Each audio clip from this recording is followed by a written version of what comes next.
again, boys and girls. I want to tell you the next story about Elisha. It's called The Shunammite Woman. And when I was a little girl, it was one of my favorite Bible stories. I would always ask my dad to tell me this story, so I hope you like it too. The woman is called the Shunammite woman because she lived in a place called Shunem. And Elisha the prophet, who spoke God's words, would pass through the town of Shunem. And the Shunammite woman asked Elisha to have a meal with her and her husband. Her husband was an old man. I don't think she was as old. The Bible doesn't say that. But her husband was an old man. And they had a nice house. They had no children. And they owned a farm. And so Elisha had a meal with them several times, and then the Shunammite woman said to her husband, "This man Elisha is a holy man of God. Let's build him his very own room in our house where he can stay whenever he comes." And the husband agreed to that. And so they built an addition to their house. That means they added on an extra room.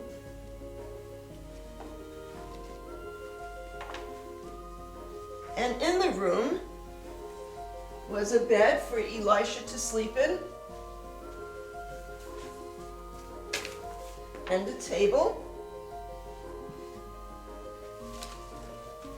and there was a small desk, and a chair. I don't know that I'm going to find the desk, but that's okay. The very first time that Elisha stayed there, he came and he looked around the room, and he liked it so much that he laid down and he took a nap. When he woke up from his nap, he said to his servant, whose name was Gehazi, "Tell the Shunammite woman that I want to see her." And so the woman came and said yes. And he said, "What can I give you for your kindness to my servant and me?" And she said, "I have everything I want. I have a home, I have a family, I have enough food to eat, I don't need anything." And Elisha said, "But I know the king, and I know the captain of the army, and I can get you almost anything." What would you say if someone said that to you? Would you say, "Well, I'd like a trip to Disney World," or "I would like a new basketball or a new video game"? But not this woman. She was content with what she had. She said, "No, thank you, I don't need anything." And she left. But Elisha wasn't satisfied with that, and he said to his servant Gehazi, "What can I give her? She's been so nice. What can we do for her?" And Gehazi said, "Well, her husband is old. They have no children. Maybe that's something you can do." Well, obviously Elisha couldn't give her a child himself, but he could pray to God. And he said to the woman, "By next year you will have a child." And the woman said, "Don't tease me. My husband's old. Don't tease me." Sure enough, by the very next year, that woman had a little baby boy. So the boy grew, and the husband and the wife, they loved the child so much, and they did everything to him. And sometimes when there's only one child in a family, parents focus all their attention on that child, and they have lots and lots of time to spend with the child. It's nice to have lots of kids in the family too. I had 5 children in my family when I was growing up, and my husband and I, we have 3 children, and that's lots of fun too. But this child was the only child in the family, and the parents focused all their attention on him. One day, when the boy was still very small, the father took him out to the field with him because his servants were harvesting their crops in the field. And the little boy started to say, "Dad, my head, my head, my head hurts, my head." And so the father knew the little boy didn't feel well, and he said to his servant, "Bring him to his mother." Well, of course, children always want to be with their moms when they don't feel well. Sometimes even when they're grown up, they like to have their moms around. So the little boy put his head in his mom's lap, and he laid there all morning. And at noon, 12 o'clock in the afternoon, he died. Imagine how that mom felt. That was her only little child. She had nothing else, no other children. She was very, very sad, I'm sure. But But she said to her husband, she didn't even tell him the boy died. She picked up the little boy and she put him on Elisha's bed in Elisha's room. Elisha was not there, but she said to her husband, I need to go and see the holy man. I need a donkey and a servant. And the husband said, why do you need that? It's no special day. Why do you have to go see him? She said, just please trust me. I need that. And so he brought a donkey and he gave her a servant. And the woman said to the servant, ride as fast as you can. Don't worry about me. I'll hold on. Ride as fast as you can to the holy man on Mount Carmel. So that's what they did. Elisha was on Mount Carmel praying with his servant Gehazi, and in the distance he saw a donkey riding like crazy as fast as it could, and it got his attention. And he looked and he said, hey, that's that Shunammite woman, Gehazi. Go find out why she's doing that. Ask her if anything's wrong. So Gehazi went up to the woman when she got to the mountain, and he said, what's wrong? What's wrong? She said, everything's okay. She ran up to Elisha and she fell down at his feet. And Gehazi said, get off him, what's wrong with you? And Elisha said, it's okay. Obviously something's wrong. Leave her alone. Well, she told Elisha what happened.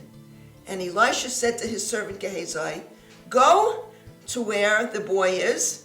Don't stop. Don't talk to anybody on the way.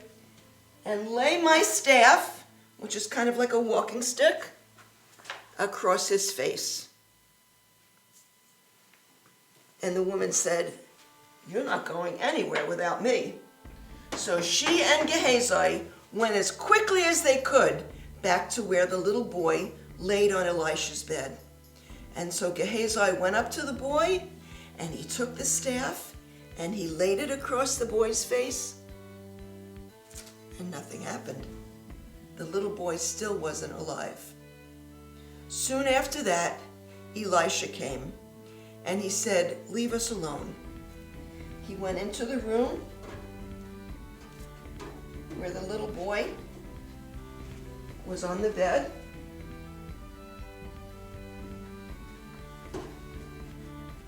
And he closed the door, he locked it behind him, and he prayed.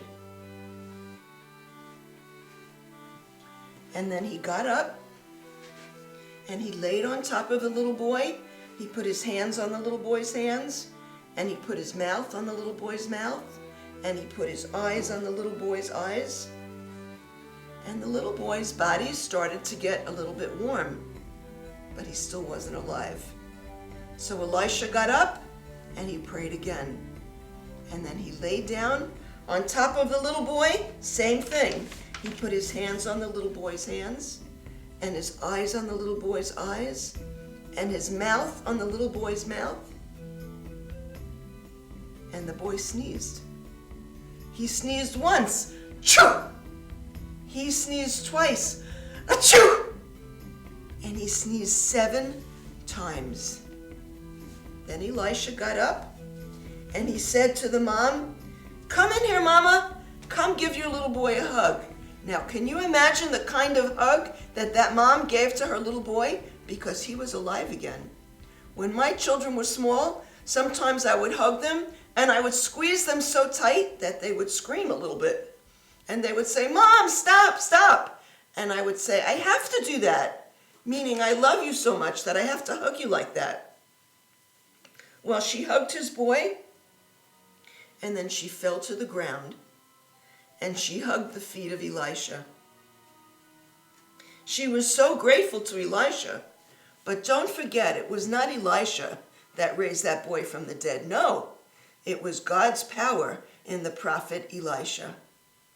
I have another few stories about Elisha, and I'll tell you that next week again. Keep writing your letters to me. A little girl called me this week, and another little girl texted me. I like that very much, and I got some letters. I hope you like the things that I'm sending you in the mail. I'm always happy when I can do that, and I think that maybe you're happy when you see the things I send. Don't forget to pray. It's not only the grown-ups' responsibility to pray. Our nation and the whole world are in very, very difficult times. You know that lots of people are getting sick, and just like God had the power to raise up this little boy, God has the power to miraculously deliver the world from this terrible virus. And we should pray that God would do just that. And more importantly, we should pray that people will turn their hearts to Jesus, that the world would repent of their sinful ways, and that God will deliver us. Pray that we can be together soon again. I miss you so much. I hope you miss me too. But God bless you. Love you very much. Bye-bye.